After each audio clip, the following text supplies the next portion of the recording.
Surat airport નજીકની ઇમારતોમાં anti collision લાઇટનો અભાવ તથા એનઓસી કરતાં વધુ ઊંચાઈના ગેરકાયદેસર ટાવર ક્રેન એરક્રાફ્ટ માટે જોખમી હોવાનું એરપોર્ટ ઓથોરિટી એક્શન કમિટીના પ્રમુખ સંજય ઇઝાવાએ જણાવ્યું હતું।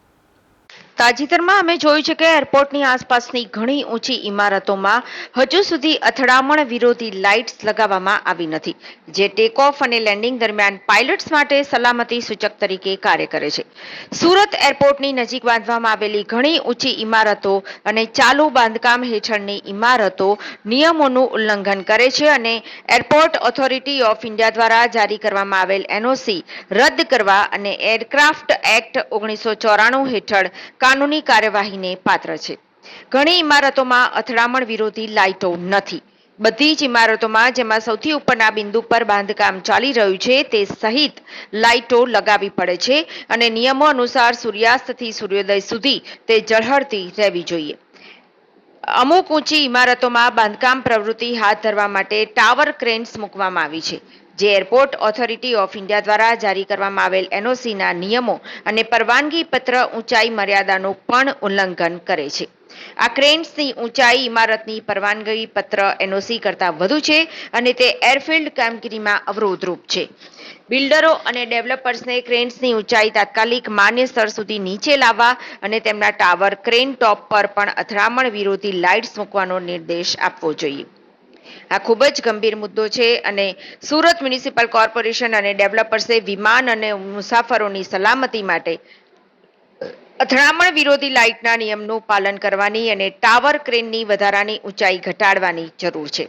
શહેરમાં વહેલી સવારના સમયે ધુમ્મસનો અને ભારે વરસાદનો સામનો કરવો પડી રહ્યો છે અને અથડામણ વિરોધી લાઇટ પાયલટ્સને ટેક ઓફ અને લેન્ડિંગ દરમિયાન બહુમાળી ઇમારતો જોવામાં મદદ કરી શકે છે। જી શું કહેશો એ મામલાના લીધે? સુરત એરપોર્ટના જે ફનલ વિસ્તારમાં આવેલા જે બિલ્ડિંગો 43 જેટલા પ્રોજેક્ટો હાલમાં અવરોધ છે એવું એરપોર્ટ ઓથોરિટી ઓફ ઇન્ડિયા કહે છે। આ મામલો અત્યારે કોર્ટમાં ચાલે છે, કારણ કે એની હાઇટ ઘટાડવા માટેનો પ્રશ્ન છે।